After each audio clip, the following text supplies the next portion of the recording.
Thanks for staying for the graveyard shift. You'll see there's a few less of us up here today. Unfortunately, we've had a couple of clashes and that dreaded COVID has got in the way of somebody attending as well. So we're going to mix it up a little bit and make this more of a fireside chat between the three of us. My name's Warren Russell. I'm the CEO and founder of W2. We're a RegTech platform providing KYC, AML and fraud services. And I'm partnered today on the panel with two esteemed colleagues. So I'll let you introduce yourselves. Anna, if you'd like to go first. Hello, my name is Anna. I work as a Chief Risk Officer and Money Laundering Reporting Officer at Xpate Ltd, a UK-based authorized electronic money institution.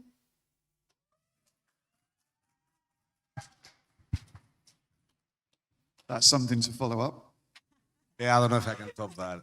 Hi, everyone. My name is Pedro. I'm Director of Sales or European Sales in Acuant. We are a technological company that provides solutions that help with fraud and to comply with regulations like the AML and KYC. We're a US company, but we have offices all around Europe.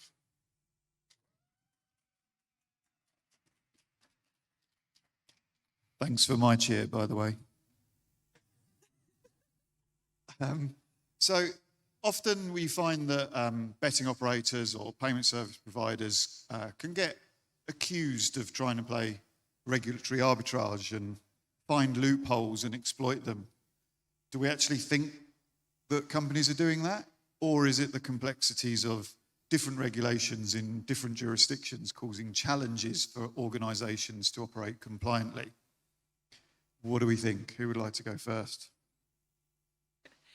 Well, I think some of them are. Some of them are, some of them aren't. So you cannot judge everybody using the same patterns.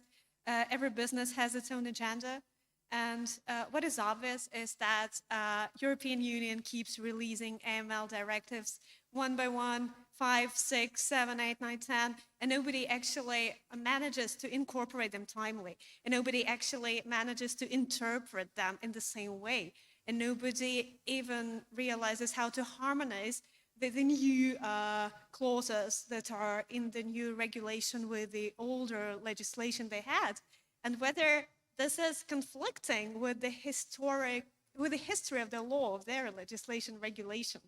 So therefore, I think that Brexit is a good thing because UK now can think of something, constructive. Differences of opinion as to whether it's a good thing or not, Brexit, but I can understand.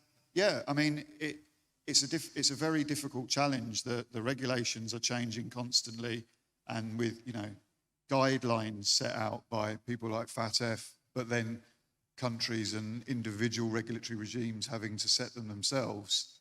So how do the solution providers help here? How can companies like yours and mine? What can we do to help these organizations, do you think? I think that, as this has been shared, it's true that every country is trying to do something different, a lot of different regulations changing rapidly, then efforts to try to unify all these, but in a way, it's just not enforced correctly or uniformly, and that creates a lot of troubles, and the loopholes are there because someone wants it to be there in a way. I think that us as technology providers, we have a strong commitment, or we should have a strong commitment into making sure that our solutions are, I would say, first, able to comply with whatever that your customer is requiring. Second, that they're easy, handleable, especially flexible. I think the flexibility is the key. Because in a way, if you are investing a huge amount of time to implement a workflow to make sure that you're compliant with the different regulations, AML 5, yeah, let's go for the 6. The 5 is not fully implemented by everyone, let's go. At the end, you're creating a huge cost for the market. You're creating a lot of problems adapting to different regulations, therefore uncertainty. And most relevantly, I think that solutions should be very transparent. Any supplier of solutions should be very transparent into what can be done, what cannot be done, and what is the best advice to make sure that you're going to be compliant, which is something that most of the times is forgotten. Here you are, there you take it. If you have questions, make them, but no advice. That would be my saying. I think you're right. Black box vendors create problems for all of us. I know that's something you're quite keen on talking about. But we outsource a lot. The RegTech providers outsource and the regulated entities outsource. Is there a risk of trying to shift the accountability? Where does the accountability lie? Is it your problem? Is it my problem? Is it your problem? Being a regulated entity is definitely our problem. And then we cannot afford taking a black box solution, the guys claiming to be the best ones. And we have a lot of such cases on the market. And the problem is that you're wasting the time of the vendor while you're talking and establishing relationship, agreeing, signing agreements, revising them with the legal teams. And then you have to also ask your IT to review the APIs, to do all that stuff. Then you integrate, and then you realize that the solution is terrible, or it just doesn't fit your business needs, or it's not what they claim to be, right? So therefore, I'm calling for something the vendors would hate me for, to establish regulation, international regulation, European regulation for the vendor, for the providers of KYC, AML, and transaction monitoring solutions. So a regulatory regime or like a trust pilot? A regulatory regime to avoid corruption, or maybe to put corruption on a higher level. I think the problem with the regulations is that whoever writes them has a purpose. And that means that if it's a centralized effort where actually you could put together a bunch of countries to make something that is common to all of them, that is going to be implemented in a very unique way, which is all the same for everyone, that could be something that, although it would be an effort, it will make sense. Now, in reality, what is happening is that whenever you see a regulation, most of the regulations are, involving more than one country, are only minimum. They're not a maximum, they're a minimum. And therefore, the countries end up adding their own regulation on top. So asking for a regulator or to have a common regulation makes sense if it's not a minimum regulation, if it's an absolute. And that makes sense, because if else, we're going to get France making their regulation, or Germany, or Spain, or Portugal. So is that possible? Do you think that that is something that could be happening? Because how I feel about this, again, is protecting your market creates more division unless you make an approach similar to what we have with ADAS and other. You certify one, and then it's easy to expand. What do you think?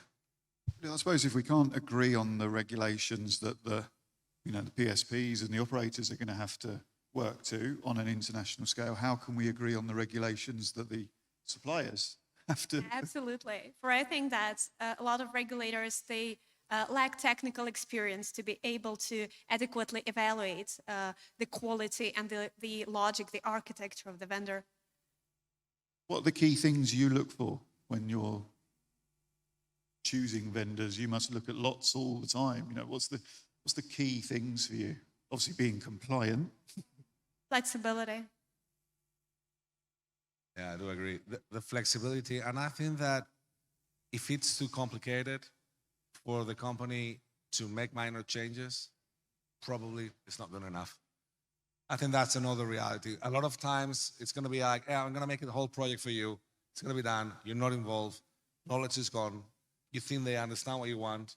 Then finally they make personalization, a small development to cover exactly that. Suddenly you get a solution that is not good enough. It's just fixed because it's something just for for every customer, and that creates issues. So the ability, I think, that to talk with the vendor and ensure that not only they can comply with what it is today, as we said, but that you have the ability to change, touch, and have that direction in order to make that decision, I think could be a... I think as well that it's because we kind of sit in the middle. We're not a regulated entity, but we're not a KYC provider. We work with KYC providers to provide them to regulated entities. So for us, it's important to understand how it works. Be completely transparent.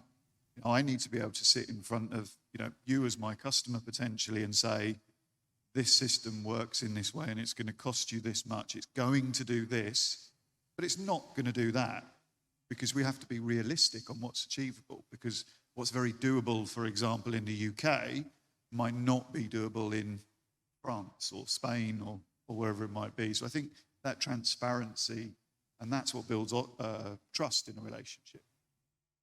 Because if you're going to put your license on the line, you've got to trust the people in the food chain. Exactly. For a financial institution, it's sometimes easier to start developing things in-house, because then you have the control, and then you have the transparency, and then you have the accountability, and then you don't have to overpay to people that are saying that their programming hour costs like $100 per hour, which is crazy. I think that, it's always an all debate. Shall we do it in-house? Shall we give it to someone else? Do I think this is worth the cost I'm going to pay? And in reality, most of the times when you develop your own solution, you end up trapped by your own requirements. And that means that you're trapped by your IT team and their priorities. That could include another 75 things that are not only compliance. You're trapped by heritage in technology. So suddenly you have a legacy technology there, might not be the best. You start to patch, and it starts to get increasingly complicated to be able to support it. And there's another thing that is really interesting, which is, what is the service level agreement for your inner IT in order to be able to deploy? Because when you buy a solution, they are responsible of making sure that this works. If inside the company that is not the case, what are you going to do? Brilliant. So to wrap up, because I think we've got about 60 seconds left, what do you just one question to the pair of you. What do you think the next big improvement or the next big challenge is going to be in AML? What's going to be the next thing that either solves a problem for you or creates a problem? You got any thoughts on what that might be? I think blockchain's going to solve the world of AML compliance. I think that the main challenge that we're going is a higher fragmentation of the market and higher costs of being compliant with the different regulations in different places. So fragmentation, it's leading to higher costs, higher operational costs. Meanwhile, the market is getting all the time, for anyone who's doing compliant AML, it's leading to having to compete, having shorter margins to be able to comply and to do this. So I think that ensuring that there's no fragmentation of the regulation, ensuring that there's a common framework that we could all avoid, so then we don't have to, just to be compliant, to go into really big developments, really big costs. I think that's the biggest challenge that's going to come. Blockchain is cool, but decentralization requires a high degree of accountability and consciousness. Otherwise, everybody would try to manipulate, because we all know that you can manipulate blockchain. So we need to mature first. Right.